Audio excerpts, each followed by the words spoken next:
Ini mau diterangkan apa enggak? Kenapa? Mau diterangkan apa enggak? Dijelaskan apa enggak? Kalau singkat Pak ya. Bismillahirrahmanirrahim. Asmaul Husna yang ke 15 apa ya? Ya. Apa sekarang? Al-Mutakabir sudah? Berarti apa? Setelah Al-Mutakabir apa? Al-Ghaffar. Iya. Oke. Al-Ghaffar. Kalau menurut bapak-bapak Al-Ghaffar artinya apa? Kalau Al-Ghafur artinya apa? Pengampun juga ya. Berarti jumlah asmaul husna harusnya berkurang kalau maknanya sama ya. Sama kemarin Al-Khalid, Al-Bahri, sama-sama kan cipta. Ternyata berbeda arti. Makanya ngaji terus biar kita tahu ya Pak ya. Tahu kalau kita itu nggak tahu. Kan ada orang yang tahu kalau dia nggak tahu tapi nggak mau tahu. Kita kan tahu kalau kita nggak tahu, pengennya tahu, maka kita harus ngaji supaya kita tahu. Hadirin rahimakumullah. Qala Imam Al-Ghazali radhiyallahu anhu, Al-Ghaffar huwa alladhi adhara al-jamila wa satara al-qabih wa dhunubu min jumlatil qaba'ih allati sataraha bi isbali aw bi irsali satri 'alayha fid dunya wa tajawuz 'an 'uqubatiha fil akhirah. Al-Ghaffar yang sering kita pahami maknanya Maha Pengampun, maka makna ini hanya mewakili sebagian dari makna yang sesungguhnya. Karena makna ampunan Al-Ghafur atau ampun atau ghufran maknanya adalah menutupi. Jadi Al-Ghafru atau ghufran maknanya ampunan, maknanya menutupi. Nah, berarti kalau Al-Ghaffar artinya adalah zat yang maha menutupi. Menutupi apa?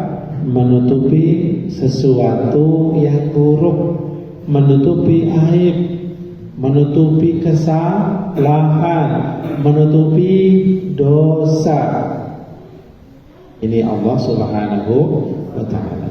Jadi Al-Ghaffar pengertian yang memungkinkan untuk difahami oleh kita adalah alladzi azharul jamil wa satarul qabih.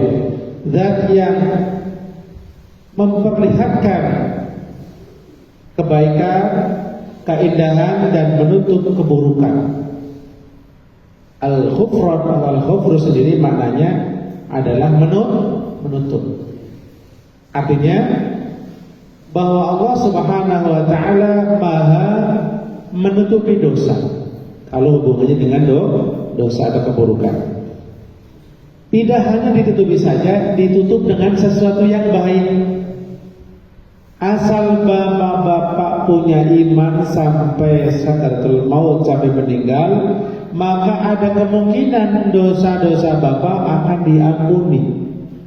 Di dunia ditutup, yang kemarin bohong, yang kemarin sholat nggak sholat, yang kemarin belum zakat, nggak ketahuan, diumpetin sama Allah, ketahuan. Ini yang tadi baca Al-Fatihahnya selesai apa enggak, ketahuan. Yang tadi sholatnya benar, wudhunya benar apa enggak, ketahuan semua. Kalau buruk ditutup oleh Allah. Kira-kira bapak-bapak udah bisa meraba nggak? Kita harus bagaimana Pak kalau melihat kesalahan orang lain Pak? Udah bisa kan? Iya. Jangan diekspos dong, ya. Jangan. Nah, jadi Al-Ghaffar zat yang memperlihatkan, menunjukkan keindahan dan menutup keburukan. Dan dosa min jumlatil qaba'ih termasuk bagian dari hal-hal yang buruk. Wajib ditutup enggak? Wajib ditutup. Jadi kalau kita melakukan kesalahan, dosa, kita jangan cerita orang lain. Kita mohon ampun sama Allah Subhanahu wa Ta'ala. Tahu nggak, tadi saya sholatnya nggak baca Al-Fatihah. Tadi saya nggak sholat. Oleh diceritain, Pak. Udah bagus ditutupin sama Allah, jangan dibuka. Paham nggak? Ya, paham kira-kira. Kalau mau berendah hati kepada Allah, ya Allah, saya belum sholat, mohon ditaufiq untuk bisa melaksanakan sholat dengan baik dan sebagainya. Jadi dosa termasuk hal yang buruk. Bagaimana cara Allah Subhanahu wa Ta'ala menutupinya? Birsali satri 'alaiha fid dunya. Allah tutup nih orang yang dosa, ditutup di dunia, enggak kelihatan mengerjakan dosa. Sama semua kan? Yang bohong sama yang enggak sama aja. Di dunia enggak kelihatan. Di akhirat gimana ya? Kebijaksanaan Allah nanti Bang. Wa tajawuz an 'uqubatiha fil akhirah. Kalau Allah Al-Ghaffar, asal kita bawa iman sampai mati, maka Allah memberikan, kalau tadi ditutup di dunia, memberikan ampunan dari menyiksanya di akhirat. Bisa jadi dosa itu diampuni oleh Allah, ditutup. Namanya ditutup kan, di tipenya kelihatan Pak. Yang nilainya harusnya 0 enggak ada, hilang. Yang nilainya ini buruk, ditutup oleh Allah. Malah bisa jadi ditulis menjadi cakep, diganti oleh Allah. Kalau kita memang melakukan hal yang membuat Allah tambah ridho kepada kita. Karena apa? Karena perbuatan yang buruk bisa ditutupi dengan hal yang baik. Kira-kira seperti ini. Pada awal mulanya Allah Subhanahu wa Ta'ala menutupi kita dengan apa? Menutupi badan kita. Contoh, anggota badan ada jantung, ditutupi nggak oleh Allah? Tutupi kan? Dengan apa? Dengan tulang rusuk ya, dengan daging, dengan kulit, kemudian jantung, usus, ya. Yang ketahuan makannya banyak ketahuan. Kalau nggak ditutup sama perut, sama lapisan itu ya, malu nggak kira-kira kalau dibuka? Malu, kemana-mana ususnya ditutup oleh Allah. Tuh zahirnya ditutup. Nah ini badannya ditutup. Dengan apa? Dengan lapisan yang indah. Tadi saya bilang Allah menampakkan yang indah, menampakkan anggota badan yang indah. Otak, kalau kelihatan gimana Pak? Ya kita nggak enak lihatnya kan, ditutup dengan rambut, dihiasi. Kita nambahin lagi, pakai sampo, pakai macam-macam. Jadi ini pada awal pertama kali kita ditutup keburukan zahir kita oleh Allah Subhanahu wa Ta'ala. Yang kedua, bagaimana Allah menutup keburukan hambanya? Anja'ala mustaqarra khawatirihil madmumah ila akhirih. Allah menutup getaran hati kita, suara hati kita yang mengucapkan sesuatu yang buruk, niat yang tidak baik, kepangin menganiaya, kepangin bohong, kepangin mengkhianati. Ini kalau ketemu orang ini, buat gini indah, hatinya bilang, Allah dengar gak? Allah tahu gak? Kemudian ditutupi oleh Allah Subhanahu wa Ta'ala, gak kelihatan. Gak kelihatan niatnya buruk. Sholat, ada yang riak, yang pamer. Sholatnya pendek banget, biar disanjung. Wah ini imamnya cakep nih, gak panjang. Kalau saya terkenal pendek Pak ya, mudah-mudahan saya diampuni ya bisikan saya tadi ya. Nah, sholatnya riak, pakai sorban supaya dipanggil Ustaz, Kiai, Syekh. Hatinya bilang begitu, dia pengen dipuji, ditutup oleh Allah Subhanahu wa Ta'ala. Nggak tahu, maksudnya ditutup oleh Allah. Semakin banyak orang nggak tahu. Seandainya Allah nggak mau menutup itu Pak, dipukulin nggak kira-kira Pak? Kalian jelek sama orang nih, Oh, ininya tangannya ngomong, umpamanya gua mau nyolong sepeda lu. Gimana kira-kira? Timbulin orang. Berarti Allah sayang sama kita enggak? Sayang. Berarti kalau begitu, kalau ada teman kita yang melakukan kesalahan, maaf umpama namanya kan bisa enggak ya? Kita butuh nih awal hari pertama puasa, yang nggak biasa puasa kan harusnya minta ampun Pak ya, puasa Ramadan. Nah, kita butuh nih sebelah kita juga orangnya gemuk, doyan makan, doyan minum persis kayak saya. Butuh. Nah, Bapak butuh pas berkumpul kita ngelirik dia telan tuh, lok. Kita ngeliat begitu Pak. Gimana? Lu diam, tutupin aja. Jangan cerita sama orang lain. Bahkan kita sendiri jangan ngomong ke dia, jangan, karena dia udah tahu hukumnya. Jangan. Itu aib. Malu nggak kalau diceritain ke orang? Dia malu nggak? Malu. Yesus, teman saya kemarin yang wudu, yang gendut tuh, yang udah makan, udah minum, lagi wudu. Masya Allah. Ya. Kalau seperti ini berarti kita masih belum sempurna mengimani Asmaul Husna Al-Ghaffar. Paham Pak? Paham ya? Ada orang sholat samping kita, cuma 2 orang. Pas sujud pelan. Kan masih sholat dia nggak dibatalin, dia nggak wudu ya. Udah jangan usik, biarin aja urusan dia sama Allah. Mungkin dia malu, malu. Jangan diceritain. Mas tuh orang tuh tadi udah kentut. Jangan. Itu aib. Aib. Jangan ceritain. Paham kira-kira nih? Paham ya? Banyak sekali aib-aib kita yang ditutupi Allah Subhanahu wa Ta'ala. Allah. Kira-kira paham ya? Yang terakhir, Allah menutupi keburukan kita, maghfiratuhu dzunubahu allati kana yastahiqqu al-ittidaha biha 'ala mala'il khalqi wa qad wa'ada ila akhirih.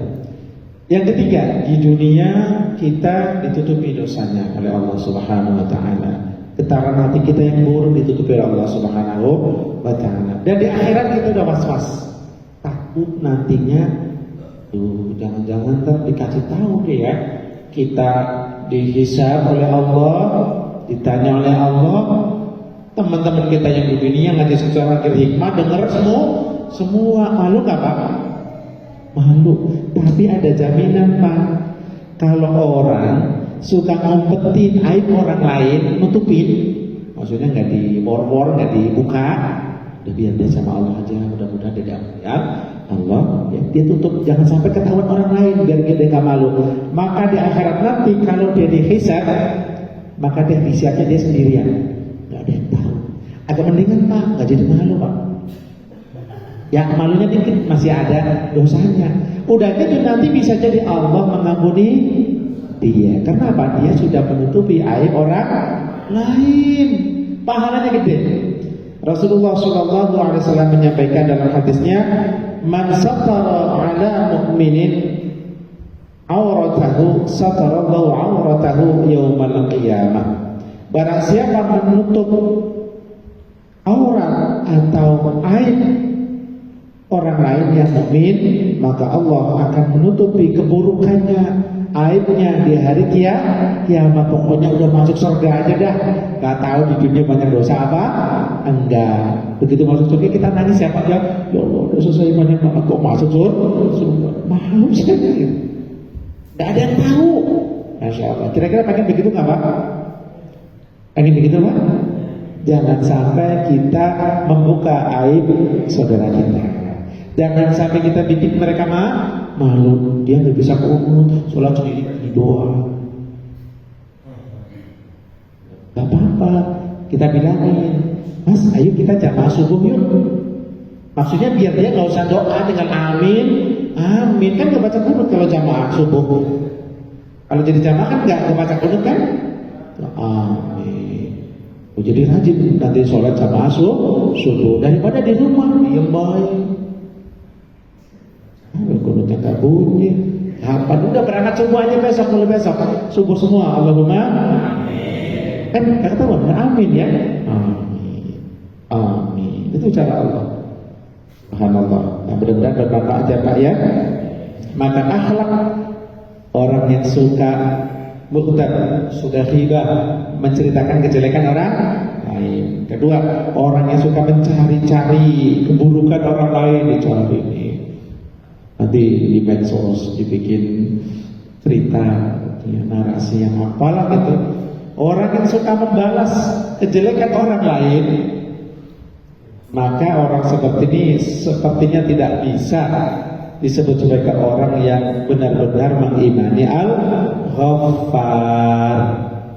Kita kurangi hibah kita kurangi ngomongin jelek kita sama saudara kita Pak ya. Agar apa? Agar kita dianggap benar-benar mengimani Allah Maha Pengampun, menutupi kesalahan. Jadi orang yang baik maka dia hanya menceritakan yang baik. Terakhir saya tutup dengan kisah bahwa dulu baginda Nabiullah Isa alaihissalam pernah suatu ketika berjalan-jalan dengan para hawariyin. Hawariyin ini santri-santri Nabi Isa alaihissalam, jalan-jalan bareng.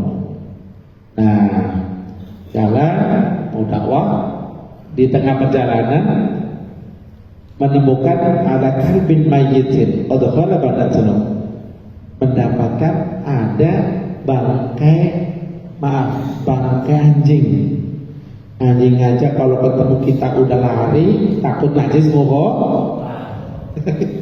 Masih hidup aja udah lari. Apalagi anjingnya udah mati. Kodokon apa? Ya sangat bau sekali udah. Kalau kira-kira bapak yang lewat situ Pak, komen nggak Pak? Udah pakai masker 4, kasih rasker, kasih minyak wangi biar nggak bau. Padahal yang keluar dari hati kita, sudut kita, ya, persangka buruk kita, riak kita, itu lebih bau daripada bau itu Pak. Insyaallah. Kita lanjut ya. Nabi Isa dan para hawariyin, sahabat-sahabat beliau, jalan menemukan ada anjing yang mati. Nah, sangat bau. Faqalu, maka para sahabat beliau mengatakan ma antana hadhil jifah. Bau banget nih bangkainya. Nah, ini saya mau nanya Pak, kalau anjingnya ini dengar, yang dengar umpamanya ya dikasih pendengaran atau dihidupkan lagi dan tahu bangsa manusia, kira-kira jengkel nggak Pak? Anjing bau banget loh, jengkel nggak kira-kira? Marah nggak Pak? Ya malu apa enggak kira-kira lah? Bapak-bapak nih ya, nggak mandi 4 hari nih, dibilang sama temennya, bau banget loh, gimana rasanya Pak? Nah gitu, makanya nggak cakep lah ya. Nah, mereka mengatakan sama, ma'an tanah hadihin jima, bau banget. Faqala Isa alaihissalam, mereka melihat Nabi Isa, coba apa komennya? Nabi Isa itu gak punya dosa Pak, oh Nabi masuk, jawabannya lucu Pak, yang dicari itu yang cakep. Ma ahsana bayadha asnani, mulutnya cakep-cakep banget loh, putih kayak sikat gigi terus ini anjingnya. Paham gak Pak kira-kira? Anjing kan punya gigi, giginya putih. Betapa putihnya gigi anjing ini. Itu kata siapa? Nabi Isa. Beda gak komennya Pak? Beda gak? Beda. Yang satu komen baunya, berarti komentar yang jelek. Yang satu komen kebaikannya. Nabi Isa tidak mau menceritakan tentang baunya, pengen menunjukkan inilah kehebatan anjing. Giginya sangat putih, tajam dan bagus. Paham gak? Orang yang hatinya baik atau pengen baik, maka dia hanya menyampaikan yang baik-baik saja. Ya pura-pura lupa lah yang jelek-jelek gitu ya. Paham kira-kira Pak? Nah, gitu maksudnya. Komentarnya cakep. Makanya kalau bapak-bapak mau komen, coba yang tadi yang negatif kita bikin positif. Gitu Pak ya. Maka itulah orang-orang yang berhak menjadi abdul ghaffar, menjadi hamba Allah yang Maha Pengampun. Demikian yang bisa disampaikan, mudah-mudahan yang disampaikan bermanfaat untuk kita semua, menambah keimanan kita kepada Allah Subhanahu wa taala yang Maha Pengampun, menutupi dosa dan kesalahan. Hadani Allahu wa iyyakum ajma'in. Assalamualaikum warahmatullahi wabarakatuh.